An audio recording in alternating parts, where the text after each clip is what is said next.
आज हम लोग स्टार्ट करेंगे solution of system of linear equation using inverse of matrix. मतलब सिस्टम ऑफ लीनियर इक्वेशन को मैट्रिक्स मेथड से सॉल्व करने का कोशिश करेंगे। ठीक है, अब सिस्टम ऑफ लीनियर इक्वेशन क्या होती है? जैसे कि इस टाइप की इक्वेशन,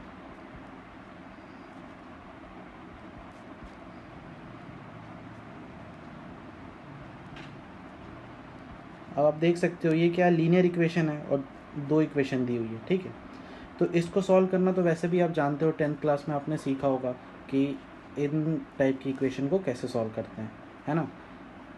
सब्स्टिट्यूशन मेथड सीखा होगा, एलिमिनेशन मेथड कॉमनली यूज़ करते हैं हम, क्रॉस मल्टीप्लिकेशन मेथड, ये सब मेथड सीखे होंगे हमने। ठीक है, और हमने ये भी सीखा होगा कि इन दो टाइप की इक्वेशन जो होती है, दो वेरिएबल की इक्वेशन, वो कंसिस्टेंट कब होती है, इनकन्सिस्टेंट कब होती है, मतलब नो सॉल्यूशन कब होता है, इनफाइनाइटली मैनी सॉल्यूशन कब होता है, यूनिक सॉल्यूशन कब होता है ना।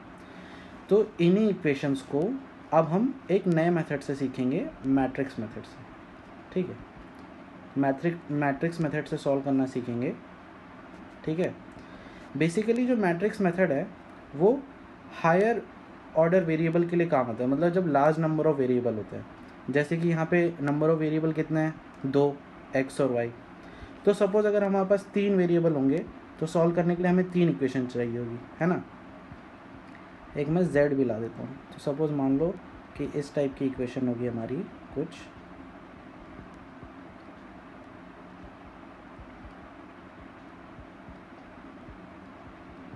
ठीक है, इस टाइप की इक्वेशन। तो अब ये क्या है? 3 वेरिएबल की इक्वेशन है, x, y और z, और 3 इक्वेशन है ना, 3 अननोन और 3 इक्वेशन। तो इसको अगर हम मैट्रिक्स मेथड से सॉल्व करेंगे ना, तो कंपेरेटिवली हमारा सॉल्यूशन छोटा होगा। उसी तरीके से अगर 4 वेरिएबल और 4 इक्वेशन होंगी तो मैट्रिक्स मेथड से सॉल्व करेंगे तो और ज़्यादा इजी होगा। ठीक है, मतलब मेन जो मैट्रिक्स का एप्लीकेशन जो हम इतना पढ़ रहे थे, मैंने फर्स्ट वीडियो में मैट्रिक्स के बताया था कि हम लीनियर इक्वेशन सॉल्व करने के लिए यूज़ करते हैं। एक एप्लीकेशन तो ये भी है इसका, है ना। तो उसी के बारे में सीखेंगे इसमें। ठीक है, कि इन टाइप की इक्वेशंस को कैसे सॉल्व करते हैं, या इन टाइप की इक्वेशंस को मैट्रिक्स मेथड से। ओके, करते हैं स्टार्ट। कुछ टर्मिनोलॉजीज देख लेते हैं क्या होती है। पहली टर्मिनोलॉजी, कंसिस्टेंट सिस्टम। ठीक है, if the solution of equation exist, if the solution of system of equation exist, मतलब जैसे ये सिस्टम ऑफ इक्वेशन का अगर सॉल्यूशन होगा तो उसको हम बोलेंगे कंसिस्टेंट सिस्टम। ठीक है, जिसका सॉल्यूशन होगा उसको बोलेंगे consistent system. If the solution of system of equation does not exist, मतलब अगर सॉल्यूशन नहीं होगा तो उसको हम क्या बोलेंगे? Inconsistent system. अगर किसी भी इक्वेशन का सॉल्यूशन एग्जिस्ट नहीं करेगा, जैसे ऐसा हो सकता है कि ऐसी कोई x और y और z की वैल्यू ही ना हो जो इन तीनों इक्वेशन को सेटिस्फाई करे, ऐसा पॉसिबल है, तो उसको हम बोलेंगे इनकंसिस्टेंट सिस्टम। ठीक है, सॉल्यूशन डज नॉट एग्जिस्ट तो इनकंसिस्टेंट, सॉल्यूशन एग्जिस्ट तो कंसिस्टेंट। बराबर। अब देखते हैं बेसिकली जो हमारी मतलब सिस्टम ऑफ इक्वेशंस होती हैं उसके ये बेसिकली 3 सॉल्यूशन होते हैं। जैसे कि पहला क्या है? Unique solution. यूनिक सॉल्यूशन मतलब सिर्फ एक ही सॉल्यूशन एग्जिस्ट करेगा, मतलब x की एक वैल्यू होगी, y की एक वैल्यू होगी और z की भी एक ही वैल्यू होगी जो उस सिस्टम ऑफ इक्वेशन को सेटिस्फाई करे। अगर z नहीं होगा तो x और y की एक वैल्यू होगी। ठीक है, मतलब हमारा जो सॉल्यूशन होगा वो यूनिक होगा, सिर्फ एक ही x y z की वैल्यू होगी जो उस इक्वेशन को सेटिस्फाई करेगी। बराबर। तो सॉल्यूशन तो आ रहा है हमारा इसमें, तो इसको हम क्या बोलते हैं? कंसिस्टेंट सॉल्यूशन भी बोल सकते हैं। क्या बोल सकते हैं? कंसिस्टेंट सॉल्यूशन भी बोल सकते हैं। ठीक है, उसी तरह सेकेंड टाइप का सॉल्यूशन आ सकता है हमारा इनफाइनाइटली मैनी सॉल्यूशन। मतलब वो जो सिस्टम ऑफ इक्वेशन है वो इनफाइनाइट x y, या अगर 3 वेरिएबल होगा तो z, इनकी वैल्यू को सेटिस्फाई करेगी। ठीक है, तो उसको हम बोलेंगे इनफाइनाइटली मैनी सॉल्यूशंस। अब ऑब्वियसली बात है, इसमें भी सॉल्यूशंस हैं इस सिस्टम में भी, तो इसको क्या बोलेंगे हम, कंसिस्टेंट सॉल्यूशंस ही बोलेंगे। कंसिस्टेंट मतलब सॉल्यूशन होना चाहिए, ठीक है। अब सपोज नो सॉल्यूशन है, मतलब तीसरे टाइप का सॉल्यूशन है नो सॉल्यूशन, मतलब कि हो सकता है कि उन तीनों इक्वेशन में ऐसी एक्स वाई जेड की ऐसी कोई वैल्यू ना हो जिसको तुम पुट करो तो तीनों इक्वेशन सेटिस्फाई करे एक साथ, तो उस केस में हम क्या बोलेंगे उसको, नो सॉल्यूशन। मतलब एक्स वाई जेड की ऐसी कोई वैल्यू पॉसिबल ही नहीं है जो तीनों इक्वेशन को सेटिस्फाई करे, ठीक है, विथ सेटिस्फाई ऑल इक्वेशंस बोल दो,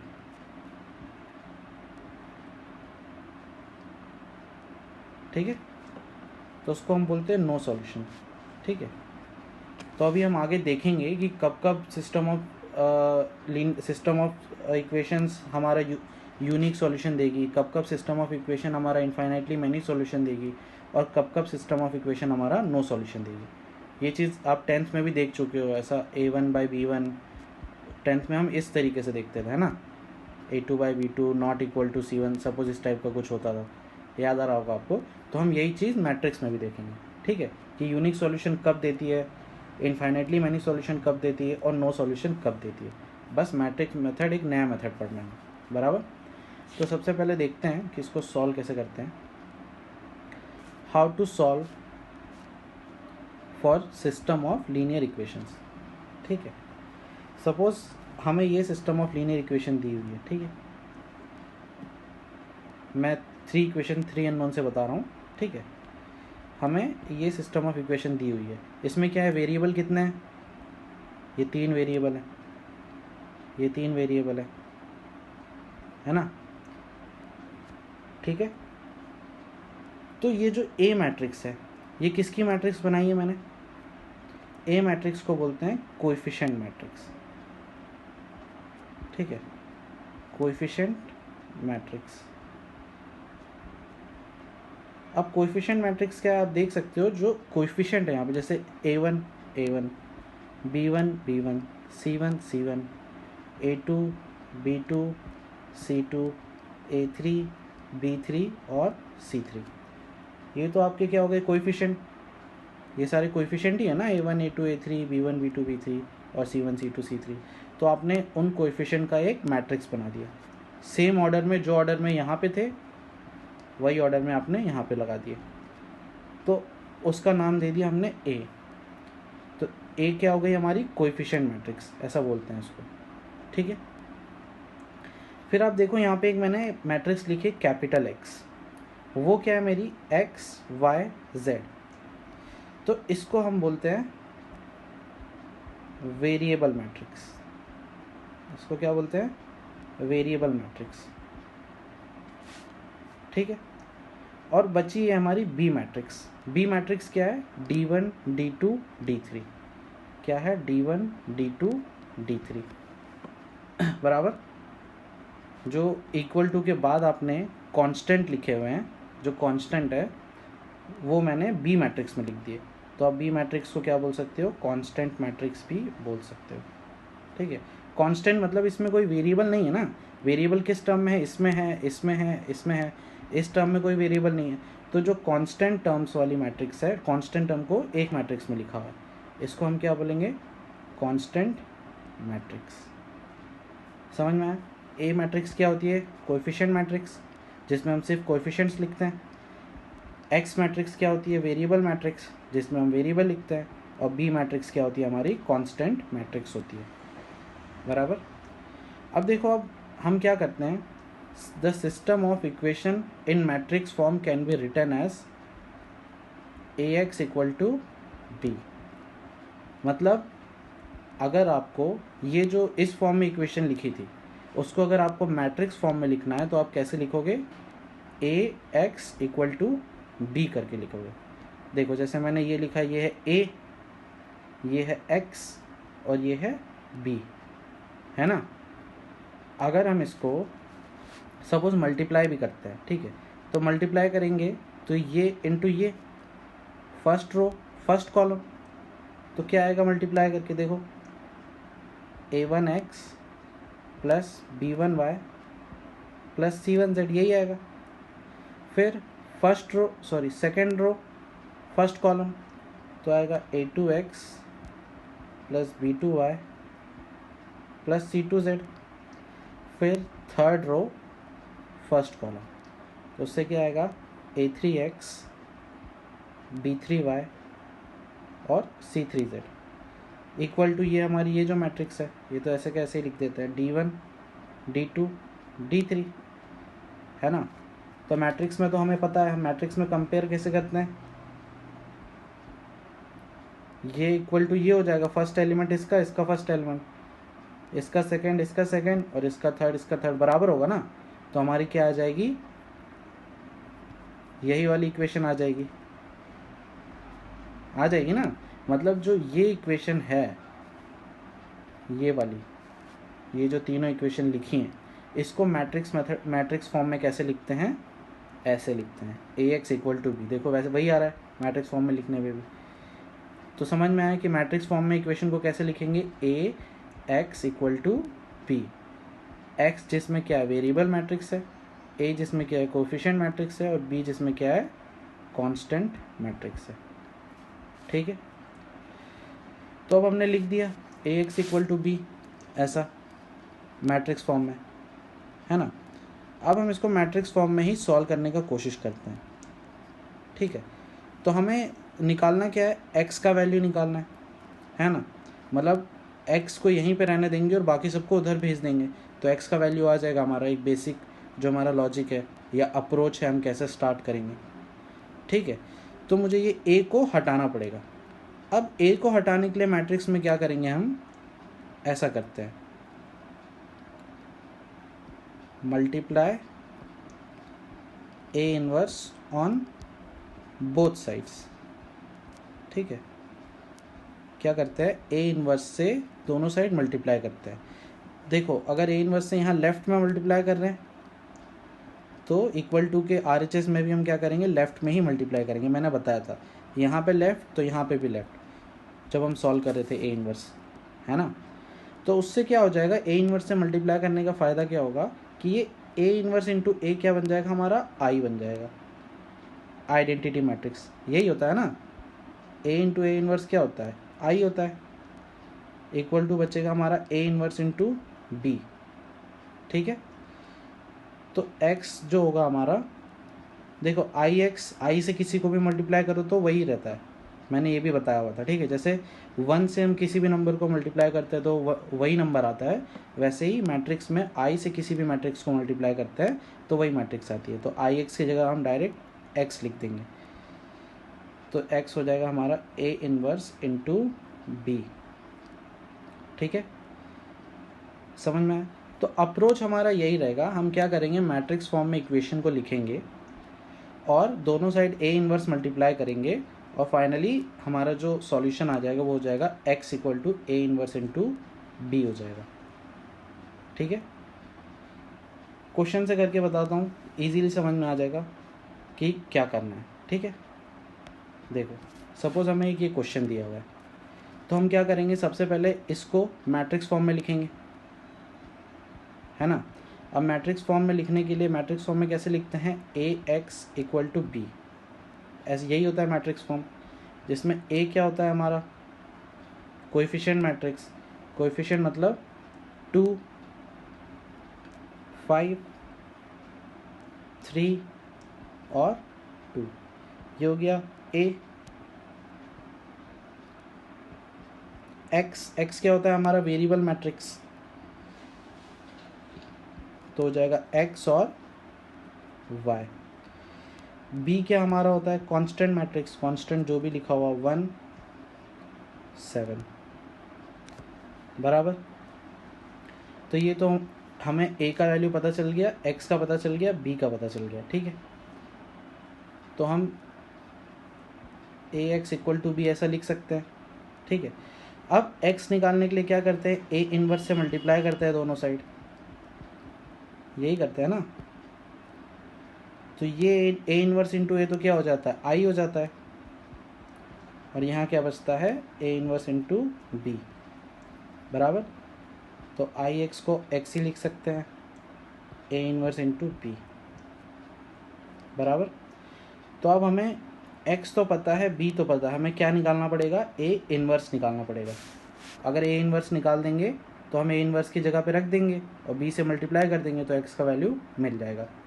ठीक है, तो a इन्वर्स पहले निकालता हूँ, फिर मैं बताता हूँ क्या बोल रहा हूँ। a दिया हुआ है हमें, a मैं फिर से लिख लेता हूँ। ठीक है,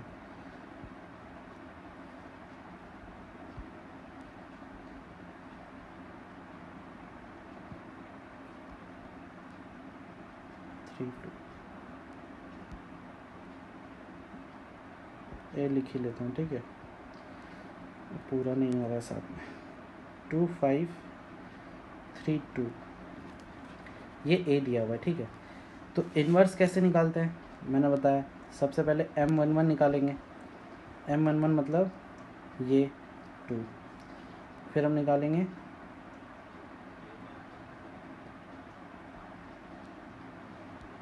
ये निकालता हूँ M12 निकालेंगे। M12 मतलब ये एलिमेंट, तो इसका क्या आ जाएगा 3, फिर आ जाएगा M21 तो हो जाएगा 5 और M22 तो हो जाएगा 2। ये मैंने बताया हुआ आपको कि कैसा निकालते हैं। ठीक है, फिर उसके बाद हम निकालेंगे A11। तो A11 क्या हो जाएगा, -1 का पावर 1 + 1 M11 मतलब क्या आ जाएगा 2। फिर हम निकालेंगे A12 मतलब -1 का पावर 1 + 2 M12। ठीक है, तो वो आ जाएगा अपना -3। फिर हम निकालेंगे A21 जो हो जाएगा -1 का पावर 2 + 1 M21, तो ये हो जाएगा -5। फिर निकालेंगे A22 जो हो जाएगा -1 का पावर 2 + 2 M22, तो हो जाएगा आपका 2। ठीक है, तो अब हम एडजॉइंट मैट्रिक्स के लिए क्या करते हैं, A11 A12 A21 A22 का ट्रांसपोज लेते हैं, यही लेते हैं। तो ट्रांसपोज लेंगे तो क्या आ जाएगा A11 A21 A12 A22 बराबर। तो अब A11 जो होगा हमारा वो है हमारा 2, A21 जो हमारा -5, A12 जो है हमारा -3 और A22 है हमारा 2। ठीक है, तो ये तो हमारा क्या आ गया, एडजॉइंट ऑफ ए मैट्रिक्स आ गया। ठीक है, अब ए इन्वर्स निकालने के लिए हम क्या करते हैं, adjoint of A by determinant of A. तो हम डिटर्मिनेंट ऑफ ए भी निकाल लेते हैं। तो डिटर्मिनेंट ऑफ ए क्या आएगा हमारा 4 - 15, क्या आएगा 4 - 15 मतलब आएगा -11। तो ए इन्वर्स हमारा आ गया -11 2 -3 -5 2। ठीक है, तो ये हमने इन्वर्स निकाल लिया। हमें इन्वर्स निकालना हम सीखे थे पहले ही। ठीक है, तो अब यहाँ से यहाँ जो हमारा x का हम जो सॉल्यूशन लाए थे, क्या लाए थे, x = A inverse into B. ठीक है, अब मैट्रिक्स पुट कर देते हैं, x की जगह पे x y, A इन्वर्स की जगह पे -11 2 -3 -5 2 और b की जगह पे क्या लिखेंगे 1 7। ठीक है, 1 7। ठीक है, तो अब क्या करना है, सिंपली मल्टीप्लाई करेंगे हम x y -11। देखो मल्टीप्लाई कैसे करते हैं, पहला रो पहला कॉलम हो जाएगा 2 -35 -33। फिर इसको करेंगे सेकेंड रो फर्स्ट कॉलम, तो -3 + 14 11। ठीक है, तो मैट्रिक्स में अगर हम अंदर मल्टीप्लाई करते हैं तो ये सब में मल्टीप्लाई होता है। ठीक है, तो सब में मल्टीप्लाई होगा तो क्या होगा -1/11 इंटू -33 और -1/11 इंटू 11। ठीक है। तो यहाँ से आ जाएगा हमारा एक्स वाई इक्वल टू, ये हो जाएगा 3, तो माइनस इंटू माइनस प्लस, -3 और माइनस, ठीक है।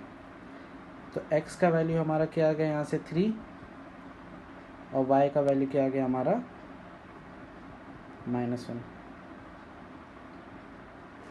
समझ में आया? तो हमने क्या किया, मैट्रिक्स मेथड से इन दोनों सिस्टम ऑफ इक्वेशन का सॉल्यूशन निकाला, ठीक है। समझ में आया? अब देखो एक और अगर आपको देखना है तो 3x3 का भी हम सेम टाइप से निकालेंगे। एक और एग्जांपल अगर हम देखते हैं तो उसमें हम पहले इसको मैट्रिक्स फॉर्म में लिखेंगे। मैट्रिक्स फॉर्म में लिखेंगे इस इक्वेशन को। मैट्रिक्स फॉर्म क्या होता है हमारा, AX इक्वल टू B, ठीक। जिसमें A का वैल्यू क्या होगा हमारा, कोएफिशिएंट मैट्रिक्स मतलब 3 -2 3 2 1 -1 4 -3 2, ठीक। उसी तरीके से x जो वेरिएबल मैट्रिक्स होता है x y z, और b जो कांस्टेंट मैट्रिक्स होता है 8 1 4, बराबर।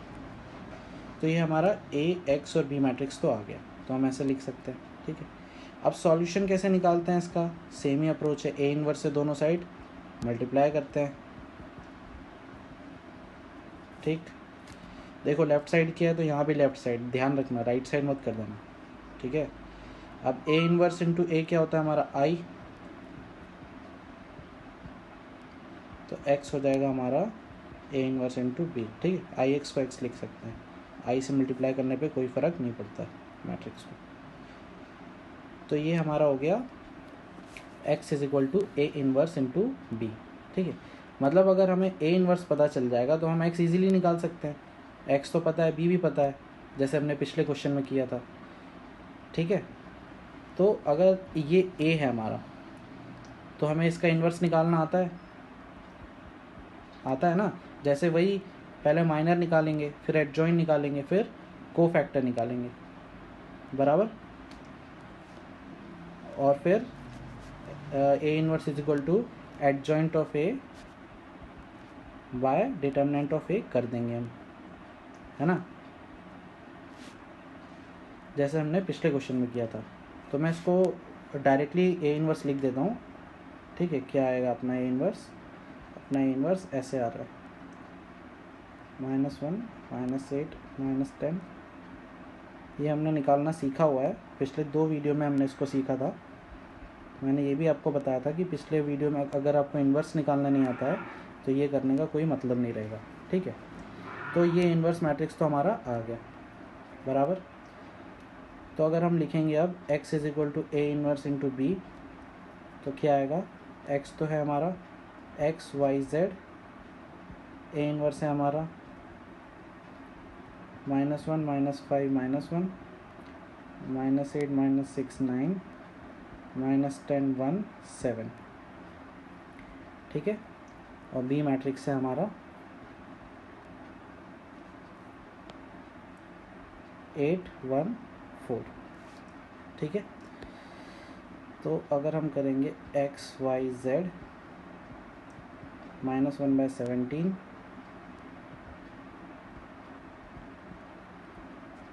ये और ये मल्टीप्लाई करेंगे तो आएगा -8 -5 -13 और -4 -17, तो आ जाएगा -17।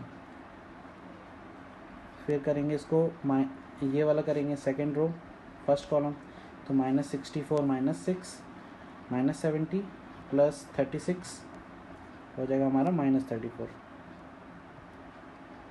फिर third row first column -80 + 1 -79 plus 28 हो जाएगा अपना -51, ठीक है।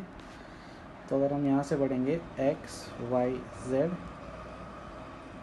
मैट्रिक्स है तो -17 सारे एलिमेंट से मल्टीप्लाई होगा, तो -1/17 इंटू -17 -1/17 इंटू -34 -1/17 इंटू -51, ठीक है।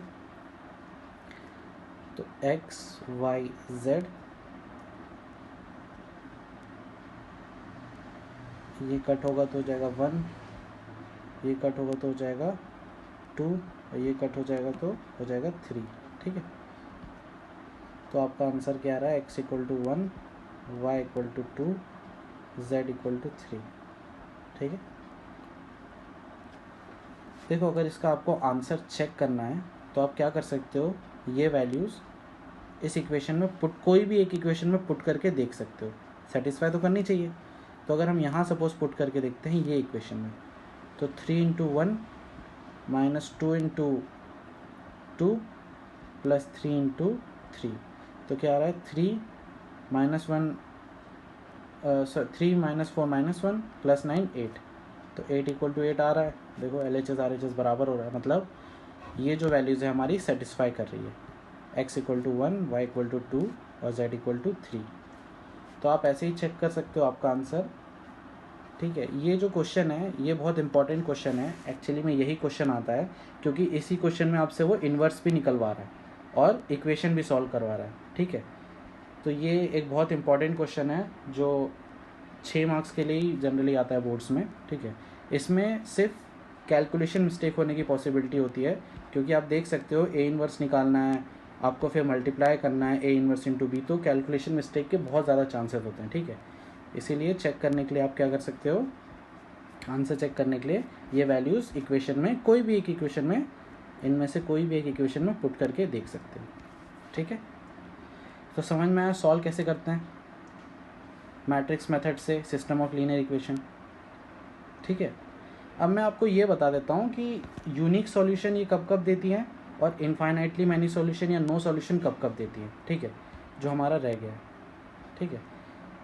मैं बताता हूँ, जैसे कि जो भी अपनी सिस्टम ऑफ लीनियर इक्वेशन है वो यूनिक सॉल्यूशन तब देंगी जब determinant of A not equal to 0 होगा, ठीक है। ए क्या है, हमारी कोएफिशिएंट मैट्रिक्स, ए क्या है हमारी कोएफिशिएंट मैट्रिक्स, ठीक है।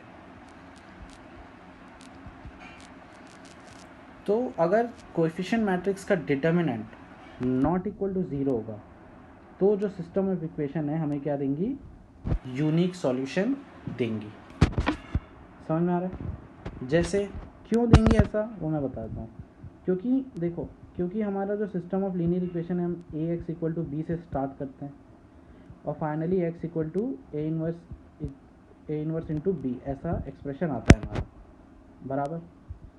तो देखो A इन्वर्स का फॉर्मूला क्या होता है, adjoint of A by determinant of A, बराबर। अब अगर determinant of A not equal to 0 है, ये जो है वो नॉट इक्वल टू 0 है, तो इन्वर्स एग्जिस्ट करेगा, हमने देखा है पिछले वीडियोस में। अगर determinant of A not equal to 0 है तो इन्वर्स एग्जिस्ट करेगा, और अगर इन्वर्स एग्जिस्ट करेगा तो मतलब एक यूनिक इन्वर्स एग्जिस्ट करेगा, तो यूनिक इन्वर्स इंटू B एक हमें क्या देगा, यूनिक x भी देगा।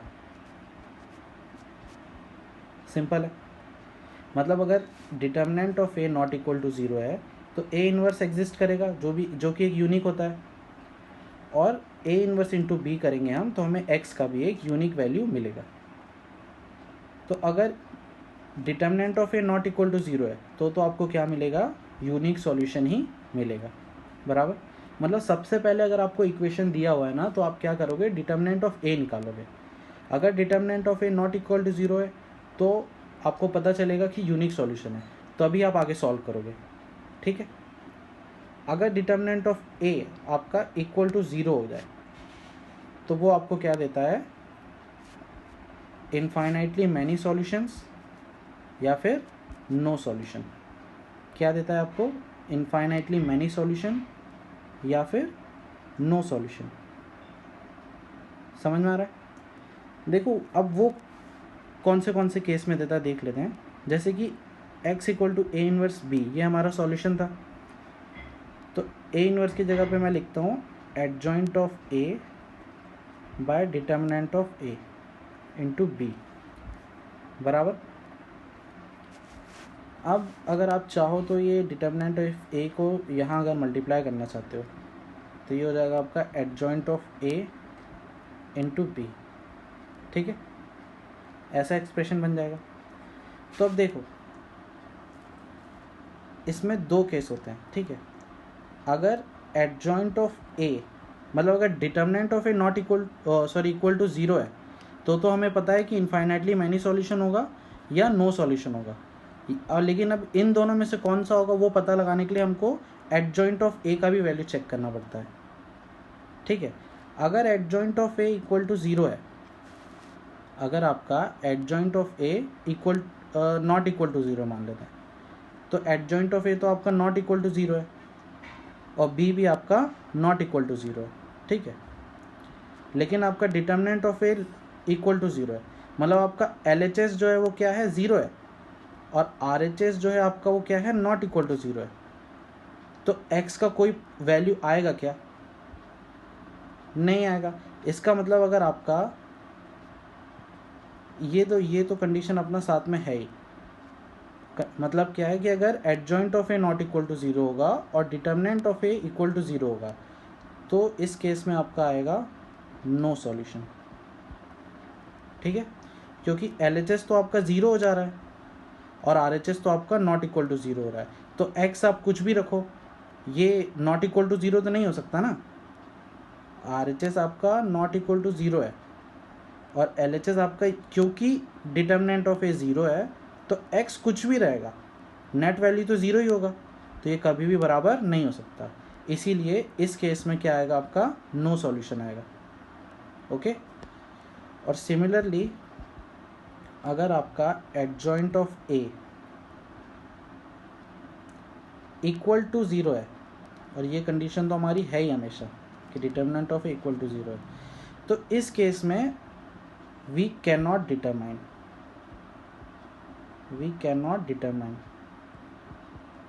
मतलब इनफाइनाइटली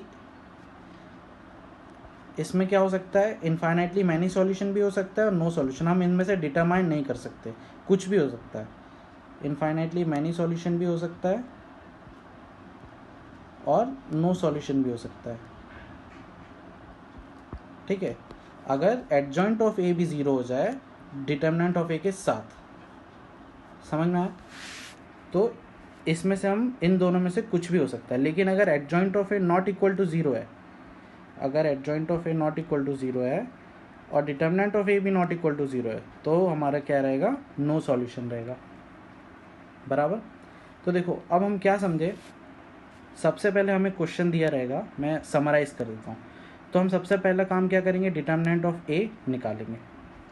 अगर वो determinant of A not equal to zero है तब तो हमें क्या मिलेगा, यूनिक सॉल्यूशन मिलेगा और हम सॉल्व करेंगे जैसे कि हमने देखा था, क्योंकि इन्वर्स एग्जिस्ट करेगा ना उसमें, उस केस में तो हम आगे A inverse into B multiply करके एक्स निकाल लेंगे, ऐसा करके, क्योंकि इन्वर्स एग्जिस्ट कर रहा है इसमें, ठीक। मतलब हम सॉल्व तभी करेंगे जब determinant of A not equal to zero है, क्योंकि तभी ए इन्वर्स एग्जिस्ट करेगा, बराबर। अब सेकेंडली अगर A determinant of A equal to zero है, ठीक है, तो हमारा ए इन्वर्स तो एग्जिस्ट करता नहीं है, ये हमें पता है कि ए इन्वर्स एग्जिस्ट नहीं करता है, ठीक है। तो determinant of A equal to zero है तो अब हम क्या निकालेंगे, एडजॉइंट ऑफ ए भी निकालेंगे, बराबर। अब अगर adjoint of A not equal to zero है तो हमारा क्या मिलेगा, नो सॉल्यूशन मिलेगा, बराबर। और अगर adjoint of A equal to zero है तो हम डिटरमाइन नहीं कर सकते, कैन नॉट डिटरमाइन, ठीक है। लेकिन होगा क्या, नो सॉल्यूशन या इनफाइनाइटली मैनी सॉल्यूशन, इन्हीं में से डिटरमाइन नहीं कर सकते, यूनिक सॉल्यूशन नहीं होगा। यूनिक सॉल्यूशन तो तब होता है जब determinant of A not equal to zero होता है। Determinant of A equal to zero हो गया तो इन दोनों में से कुछ भी हो सकता है, अगर ये और नॉट इक्वल टू ज़ीरो है तो नो सॉल्यूशन, ठीक। ये आपको समरी याद रखनी है, ये जो मैंने इतने 2 पॉइंट में समरी लिखी हुई है ये आपको याद रखनी है, ठीक है। इसमें इस टाइप का भी क्वेश्चन पूछा जाता है कि examine the consistency of the system of linear equation. तो आपको बताना पड़ता है कि आपको यही निकाल के बताना पड़ता है कि since determinant of A not equal to 0 A inverse exist therefore it has unique solution. अगर किसी क्वेश्चन में determinant of A not equal to 0 और एडजेंट ऑफ ए भी नॉट इक्वल टू 0 तो आप बोलोगे नो सॉल्यूशन। अगर किसी इक्वेशन में determinant of A not equal to 0 और adjoint of A equal to 0 तो आप बोलोगे can not determine, it can be no solution and infinitely many solution. ठीक है, समझ में आया? तो ये तो चीज़ थी मैंने जो बताई। अगर आपको सिर्फ इस टाइप का क्वेश्चन पूछते हैं कि डिटरमाइन द कंसिस्टेंसी, तो आपको ये दो पॉइंट आपको ध्यान रखने हैं, ठीक है, ये वाला और ये वाला। बाकी जनरल क्वेश्चन आपका इसी टाइप का आता है जो हमने किया था ये वाला, ठीक है। वो तो मैंने बता दिया कि आपको एनसीईआरटी में क्वेश्चन से तो आप सॉल्व कर लो या तो फिर इस टाइप का, ठीक है। मतलब ये जो 2 क्वेश्चन मैंने सॉल्व कराए थे इसी टाइप के क्वेश्चन आएंगे पेपर में। वो टाइप का क्वेश्चन ना के बराबर ही आता है, मतलब कभी नहीं आया आज तक, पर एनसीईआरटी में तो आप सॉल्व कर सको, ठीक है। तो आपका होमवर्क वही रहेगा, एनसीईआरटी का एक्सरसाइज 4.6, ठीक है। तो आज के लिए इतना ही।